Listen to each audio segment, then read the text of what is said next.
It's all about truth. All of it. Every single thing. All boils down to the truth.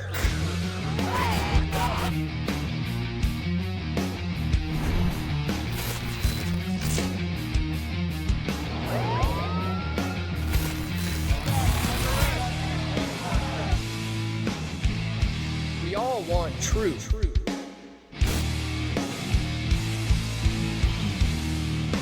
The truth will set you free.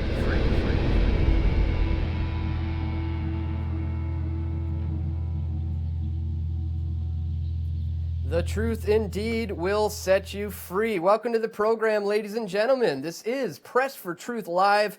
I'm your host, Dan Dix. Glad to have you joining us here today on Tuesday, January the 12th, 2016, this being our first broadcast of the year. And I'm very excited about today's show because we're going to be dealing with a topic that is a favorite subject of mine. And today we're going to be talking about music. And really, I think this is something that universally binds all of us together. I think everybody, I think it's pretty safe to say that everyone has a love or an appreciation for music in some way, shape, or form.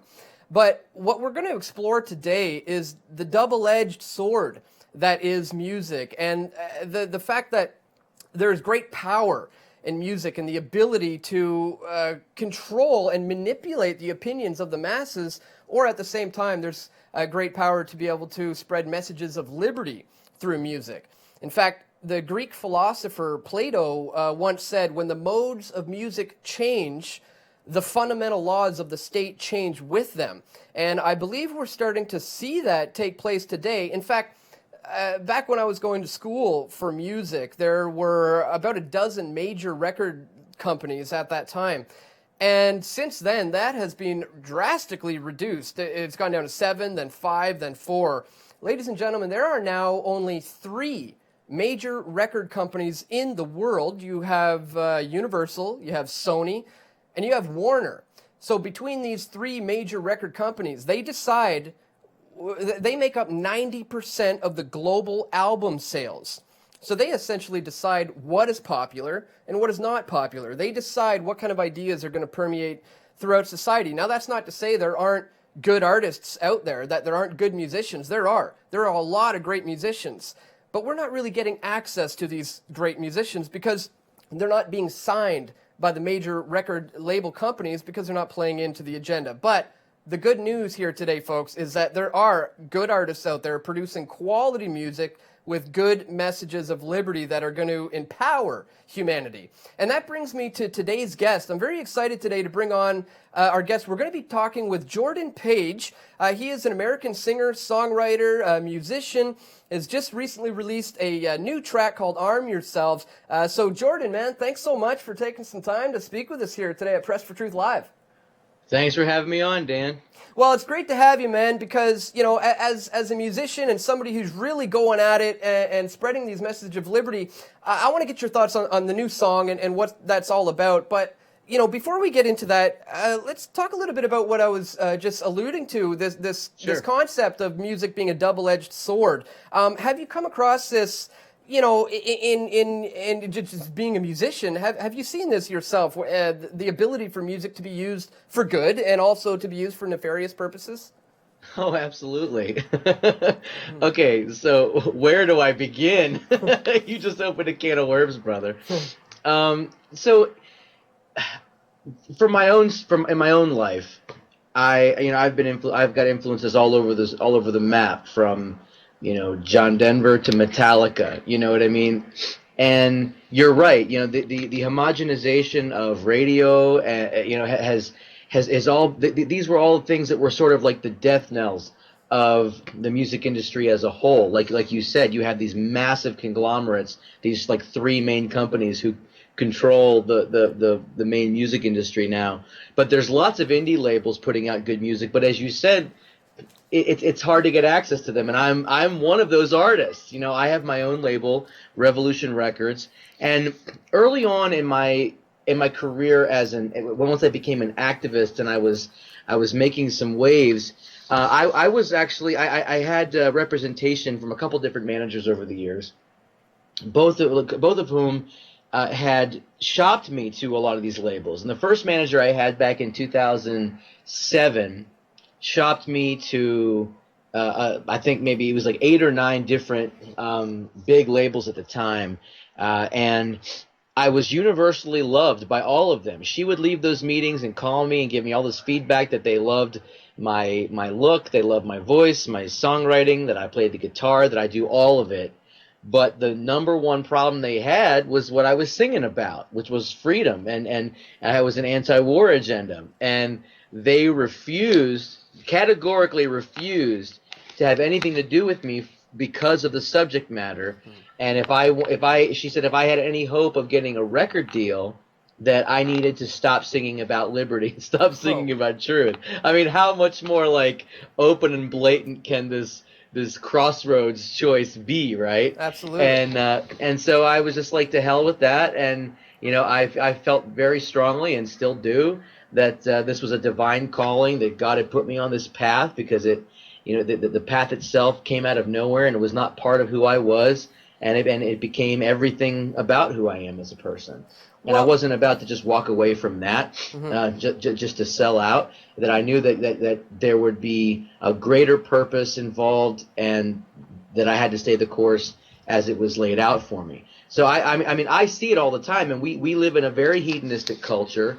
The majority of people are raised in state-run education, and they listen to state-controlled music. They watch state-controlled television.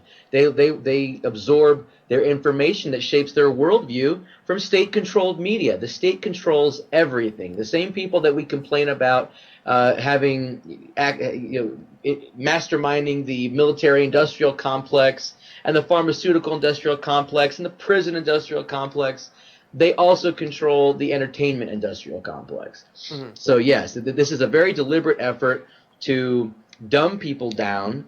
There's been several whistleblowers that have come forward that have basically blown the lid off the fact that the gangster rap of the 90s was deliberately to disenfranchise African American youths and fill the prisons up. That's what it was about. Like people were approached by the ominous these executives were approached by these ominous powerful people and said, we want you to introduce this style and really push it, because we have our eyes set on making trillions of dollars with the private prison industry. And so music is so much part of every culture that's ever existed on earth, and it's a very powerful tool for good or for evil. I just happen to use it for good. Yeah, well, thank God you didn't sell out, as you said, and you stuck to the message that you wanted to bring. And like you mentioned in hip hop, for instance, some of these guys are indeed selling out. And what are your thoughts about the use of like symbolism and this types of things? In hip hop right now, we see guys like Jay-Z and all these guys flashing the all-seeing eye and the all-seeing eye and the triangle and the pyramid and everything. What are your thoughts on how these concepts of the Illuminati and the New World Order have crept their way into, it seems, mainstream hip hop? Well, it all started in the late 1960s, and it just continued on. And I think the so-called Illuminati folks realized how powerful a tool of mass like mass hypnosis music can be, entertainment can be, and I would say that they have absolute control over mainstream music now. I mean, people like you mentioned, Jay-Z. I mean, this is a fellow who is openly like an open member of a all black Freemason, fraternity, and he is constantly pushing the so-called Illuminati agenda and bringing millions of young people along with him to accept it. I mean, he is leading them down that path for sure. It's throughout music. I mean, you have these artists constantly flashing the one eye, constantly doing the 666 with their hands. And it's blatant. It's out in the open. It's hiding the secrets where everyone can see them and normalizing this symbolism for the masses. Even people that I used to love, like Bono from U2.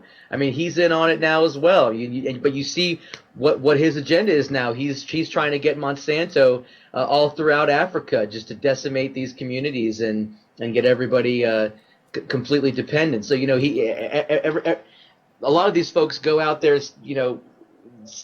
acting like they're trying to do some good in the world, but it's really all for nefarious purposes. All you have to do is just look a little deeper and just start seeing that the patterns are all there. It's all very easily researched, but again, it's all about hiding in plain sight. Yeah, you'll know them by their fruits. A good tree does not produce a bad fruit, so that's a good way to look at it. Now, you're producing messages of liberty, and you haven't compromised on this, even when you were approached by some record labels to try to do so. But you've stayed true to your roots. And the new track, I want to talk a little bit about the new track, "Arm Yourselves," and I'm just reading off the website. It says, "is a call to action, to conscience, and essentially a declaration of war against willful ignorance and the rise of the police state." That's a very powerful and important message. So what for you was the inspiration behind your latest hit single, "Arm Yourselves"? What was the inspiration behind that message and that track? Well, to start off, a whole lot of research and really paying attention over the last few years, and seeing the militarization and federalization of local police forces, the fact that only 10% of the sheriffs in this country have declared their loyalty to the Constitution, and the other 90% are taking their orders from the feds. You see the rise of police brutality, or at least the mass consciousness of police brutality and murder and unaccountability and abuses of power. And there was one day I think I was doing dishes, and I heard in my mind the chorus where it said, just "arm yourselves for the hammer's crashing down," and I was like, "Whoa, what's that?" And so I sat down with a pen and paper, and I just closed my eyes and I just opened myself up and let the words come. But what I saw in my mind, because the opening of the song says, "Friends, we gather around together, holding tight our faith and guns. But in this room, I feel something greater than ourselves. Now listen, everyone, and arm yourselves for the hammer's crashing down." And this image, I had this image in my mind. It was as clear as day. It was like I was just seeing it with my eyes, but it was with my inner mind. And I saw a group of people holding hands in like this cabin somewhere. Everyone's armed to the teeth, and it's like in the future, and they're praying together for strength and for survival against this massive enemy that they're facing. And to me, it was like the last band of patriots standing their ground and making their stand against the police state, and the the monster that is tyrannical government. And so I kind of used them as my launching point and went into it. And there's 3 choruses in this song, and it talks about arming yourselves spiritually, arming yourselves with the Holy Spirit, essentially, arming yourselves with force, with weapons, with guns, and arming yourselves with the truth, because you can't be successful or have a righteous cause without having a firm grasp of the truth. You can't hope to really be triumphant, without some sort of spiritual compass. And you can't hope to fight the onslaught of the forces of evil who are armed, with weapons far beyond what we have as civilians, without at least some weapons of resistance. So I tried to not just emphasize the importance of having guns, because the song isn't even about guns. Right. It's about arming yourself, completely from many angles. So emotionally, physically, but spiritually as well. A physical armor, but a spiritual armor as well. And I think that is incredibly important as well. And, this brings us to a whole new topic about the spirit world and the spirit world's involvement in music. And this is something that is interesting to me that I'd like to touch on a little bit here, because, a lot of people might find this to be hoaxy, pokesy kind of stuff, but when you look at it, I'm going to give the audience a couple of examples here. There are a lot of artists out there who openly admit that they receive the music from the spirit world. Now, a lot of these people will openly admit that they get contact through the spirit world to have this music where they are a medium or a vessel and the music simply flows through them. Some of these people, though, have suggested that this is just an alter ego that they have created for themselves. For example, Beyonce says that her alter ego is named Sasha Fierce. So when she hits the stage, she becomes Sasha Fierce. And she says Sasha Fierce does things that Beyonce wouldn't do. And it's a disconnect. Nicki Minaj is another one who has said she has a little boy living within her named Roman, and he gives her lyrics and inspiration. Lady Gaga is another one. Prince, one time on Oprah's program, suggested that he had 9 people living within him that gives him music. John Frusciante of the Red Hot Chili Peppers often says he receives his music from the spirit world, and he is essentially just a medium. It goes on and on. Black Sabbath have over and over again said there is a 5th member of the band, an unseen member, where they are simply just at the right place at the right time where the music comes through them. So this is touching on something very heavy, and this is the idea of music being used by the spirit world for nefarious purposes. What are your thoughts on that? Does it really come down to, the devil having his ability to use music on people? Wow, it's a really intense question. Yeah. It's not a simple answer, but I'll definitely touch on it because I have lots of feelings on the subject. I come from an experience base where I am very aware of these opposing forces in the world. There are more forces in the world than just evil ones. There are more spiritual forces inspiring people with creative content than just evil. And I'm one of those people. We wouldn't even know each other to have this conversation had I not had an experience like the one you're talking about, only coming from the Holy Spirit. In 2006, I was as asleep at the wheel as every other schmuck out there who doesn't know what the hell's going on. I was completely just uninformed in every way and had no desire to get informed. And I was woken up in the middle of the night at 3 o'clock in the morning on December the 1st of 2006, and I felt led into my second bedroom where my computer was, and I sat down and it just turned on, and my fingers just started typing. They just started moving really fast, and I'm like half asleep. I don't even know what I'm doing. And then a few minutes went by, and I'm like, slowly just sort of easing into consciousness, and I look at the computer screen, and there's this whole song written there that was way beyond my pay grade, way beyond my need to know. And all of a sudden, I see my guitar appear out of nowhere. There it is. So I pick it up, and as soon as I had it in my hands, I knew what the sound was. I knew what the music was. So this song was divinely inspired. It was given to me, and it's changed lives. And I'm not saying that to toot my horn. I'm saying because people have told me that people have told me they listen to this song Pendulum several times a day to get through the day, like it's their inspiration for continuing the fight and for truth and for liberty. So but I don't claim to have written this song. It was given to me. It was given. I'm the steward of the song. And there are many such songs. Liberty, which is by far my widest spread song, was the same situation. It was another it was like another visitation almost, where I was taken over by another force, and my hands just typed it out. And as soon as I held the guitar, I could hear all the music.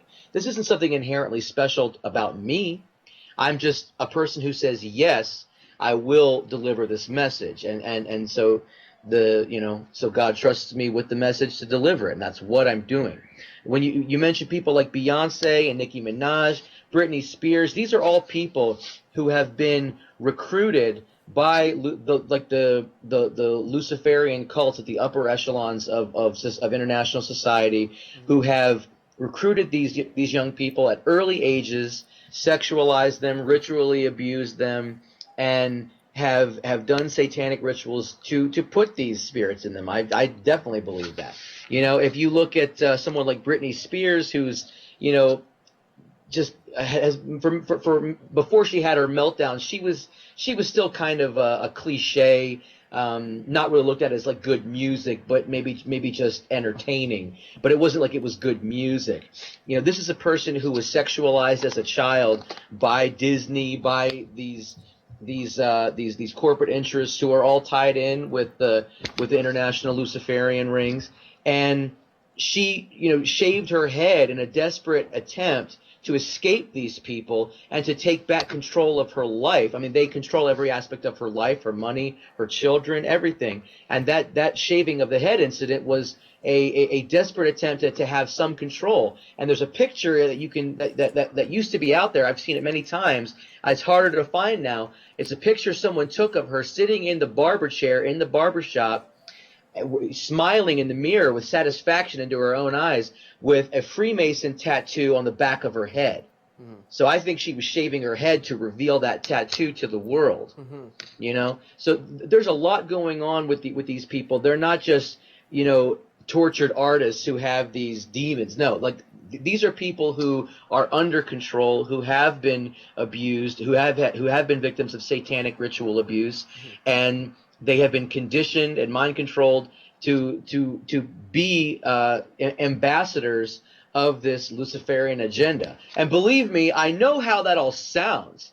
And you know, it's hard to swallow at first, but the more you look at it, the more you realize, wow, that is actually what's going on, and how unfortunate it is. And I don't look at these people with disdain. I look at them with pity, mm-hmm. because they're no longer in control of their own lives. I mean, they mind control, MK Ultra, these programs have existed for decades upon decades, and the same tactics that are used on prisoners and on soldiers are used on victims of these groups. And it's really sad, and it's disturbing, and it's easily researched. That's the thing. It's not like it's this. It sounds outlandish, but it's been going on for a long time, and there's so many people who are involved in it. Yeah, that's true. I mean, you just gotta. It's easy to see. In fact, there's a pattern there. You can just see it happening over and over. A lot of the kids coming from Disney or MTV as children are completely being just completely chewed up and spit out by the system and used to spread these messages. And again, what kind of ideas and things are they permeating into the society? Are these things that are benefiting humanity? Are these things that are making the world a better place? I would suggest they're not. And not even close. Look at Miley Cyrus. If you wanna, you know, question whether this is good or not. This is a person who, you know, who was on one road, and now she's on a completely different road, and she's completely screwed up, and is putting out all this kind of weird, perverse crap, and, you know, talking about it's just free expression. No, it's crap is what it is. Yeah. And she's a person who was leading a whole generation of young women, you know, as their example. And then she turns out it's a Dr. Jekyll, Mr. Hyde situation where, you know, she was outed and outed herself as like a new spokesperson. You know, I mean, Britney wasn't doing the job, so now it's Miley, and she's it's this weird stuff about sexualizing childhood. Yeah. That is a pervading theme in these patterns of behavior, and it's really disturbing to me, especially as a dad. It reminds me of a South Park episode, actually, that they did about Britney Spears when the whole town was sacrificing her. Jesus Dominus or whatever. I don't know if you remember that, but that was no, I never saw that one. But back to, you know, arm yourselves, and this whole point about the positive messages of liberty getting out there, and that's what I want to, you know, focus more on. That's what it all comes down to. That's what, you know, brought me to bringing you onto the show. Now, recently, your song, it's really an anthem, has been adopted by the Oath Keepers, I believe. They've kind of picked it up. Tell us about that. I mean, how did that come about? Well, Stuart Rhodes is a good friend of mine. He's the president of Oath Keepers, and people who don't know Oath Keepers, civic organization for veterans. that does a lot of outreach and activism, but their outreach is to our currently serving troops in the military and law enforcement about what their oath to defend the Constitution actually means, and what orders they could be given that are unlawful, and that they have the responsibility and duty to stand down when given to them. Like an example would be confiscating the firearms of American citizens, or firing on American citizens, or putting people into internment camps, what have you. I mean, like, those are examples of orders that they are duty bound to reject. So, I've been involved with Oath Keepers for many years, since 2009. I'm an honorary member. I did not serve in the military. I feel like I'm serving our country in a very different way now. And Stuart's been a big fan of mine, and a good friend for many years. And he's loved the song since he first heard it. And last year he was talking to me about how they wanted to use it in some activism and outreach, and they wanted to kind of use it as a theme song. And so I said, well, I don't really have the means to record it right now. And he's like, well, let's do a crowdfunding campaign. We'll push it through Oath Keepers and see what happens. And so we raised about $10,000 in a GoFundMe campaign this past summer.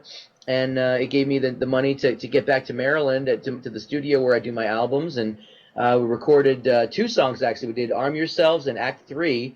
Act 3 is an instrumental battle scene that accompanies the main track. And it's just, face-melting badassery.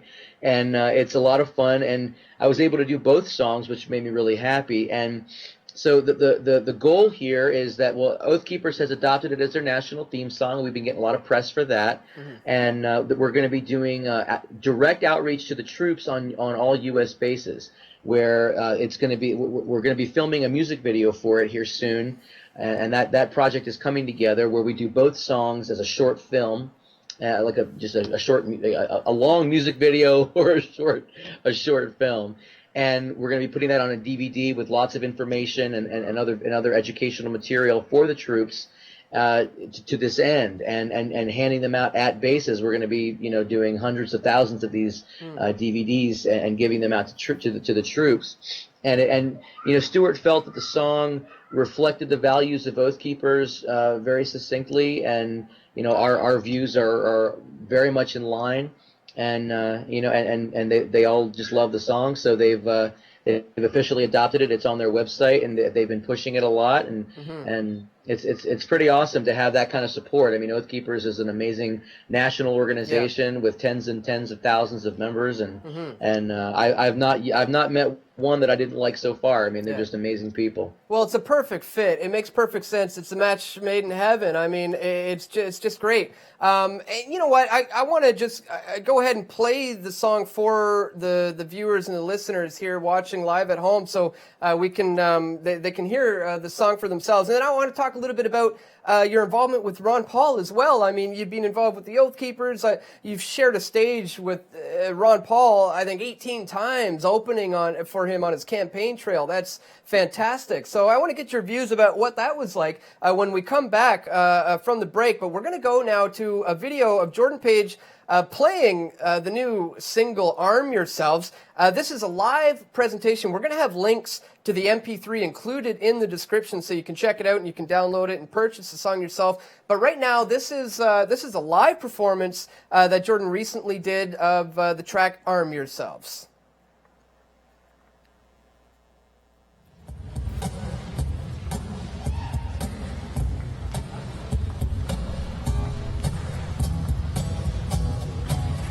This is called Arm Yourselves.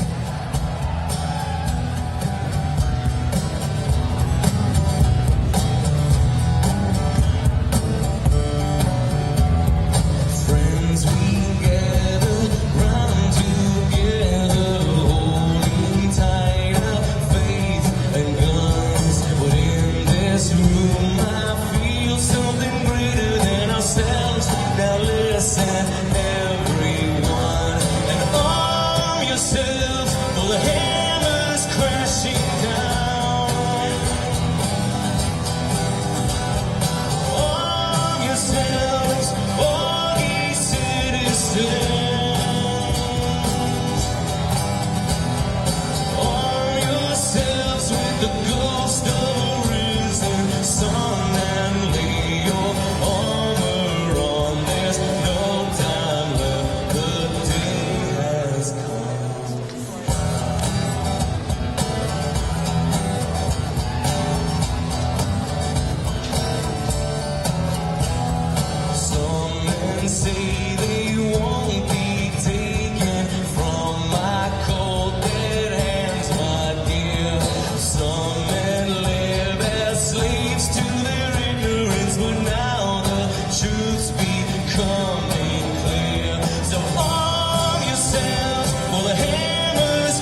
There are birds of prey in the skies with murder in their eyes. Far below, our armies crash as choirs sing hallelujah.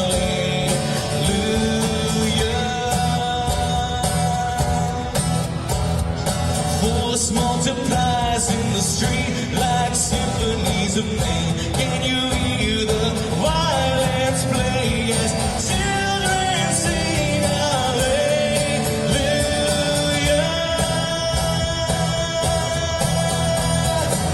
Arm yourselves with the lambs, for the culling is at hand, and the wolves have come to dinner. I can hear them at my door. They say, come celebrate, little slave, before you dig your grave. Pick your poison, drink it slowly, but I'll say no more. So warm yourselves, for the veil has fallen down. Warm yourselves, all ye sovereigns.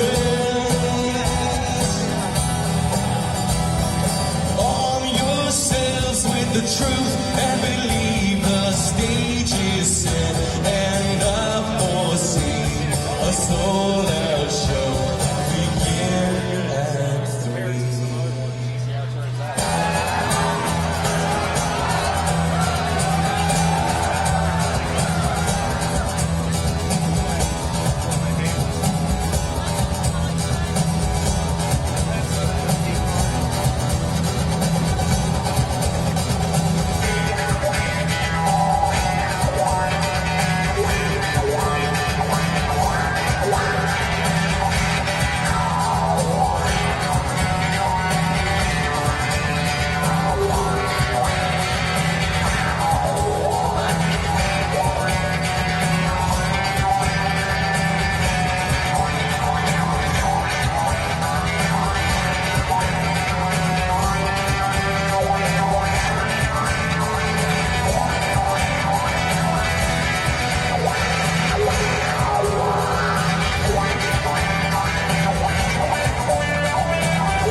That is some awesome. That's some face treading melting the shredding right there.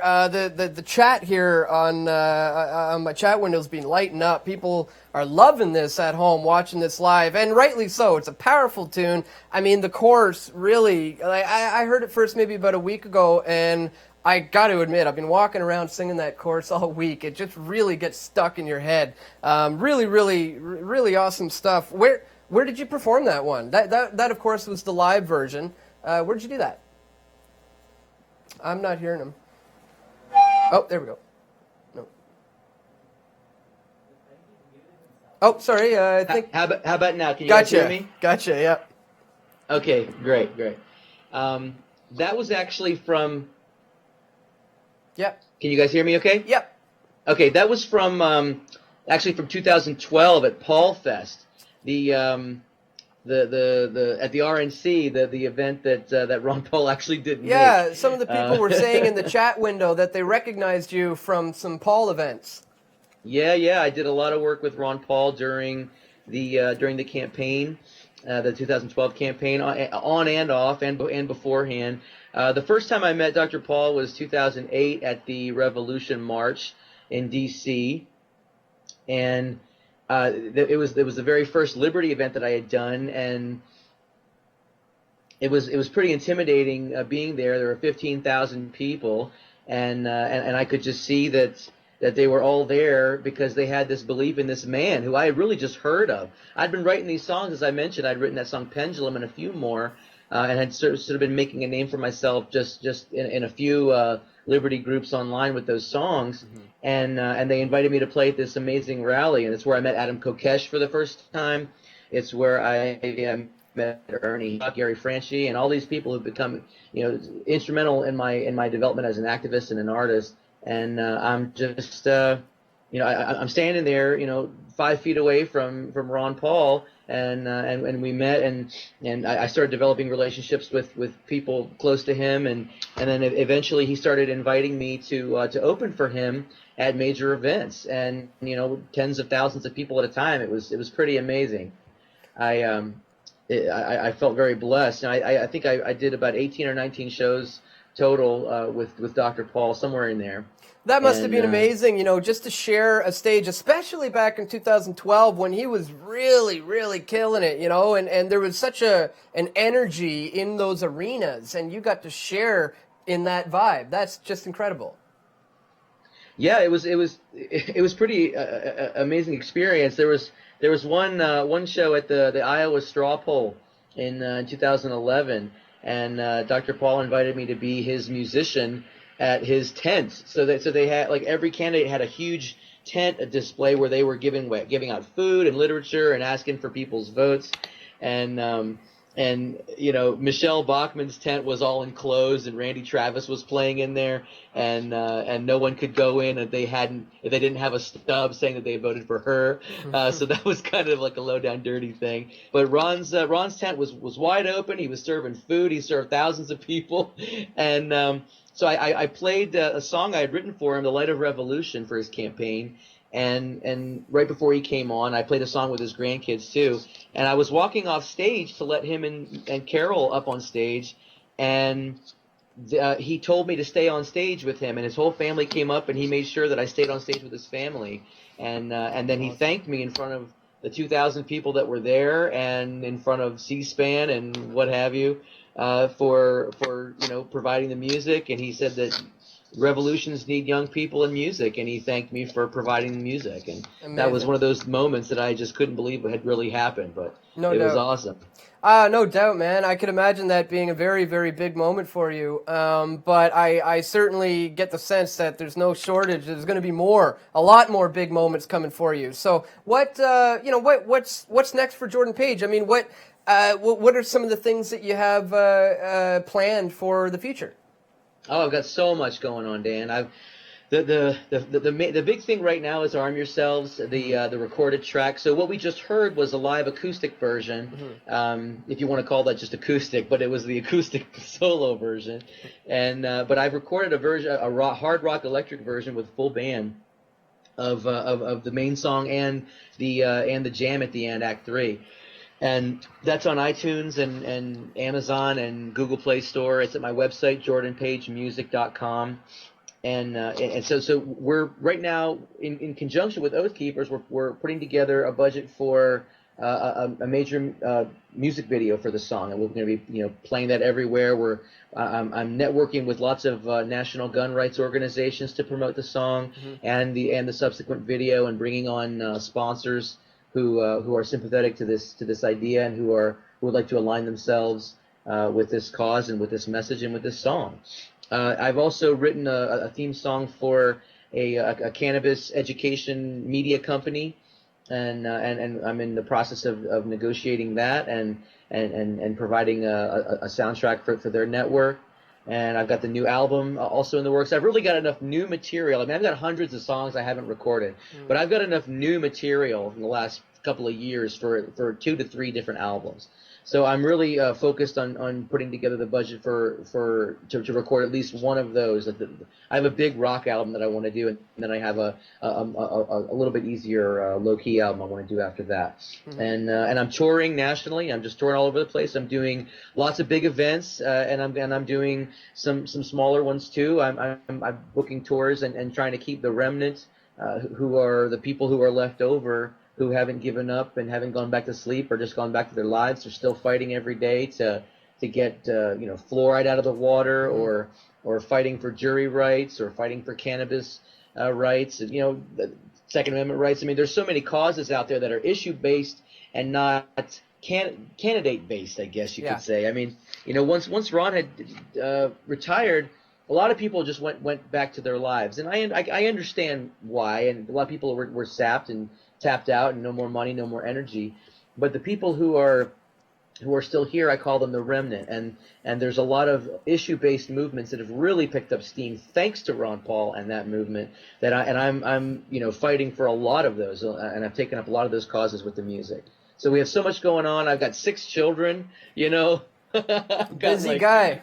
I've got so much going on. We're outbreeding the status and and we homeschool them, and we're raising them up right and giving them love and a real education. I don't even call what we do like homeschooling it. We call it home education. Awesome. Because I don't want what we do to be compared with what they do to the children at schools. Yeah. I'm just I'm a proud and happy dad and husband and musician, activist, Christian, whatever. There's all these labels, but all together, it's a lot. So I have very little free time. It's always dedicated to something.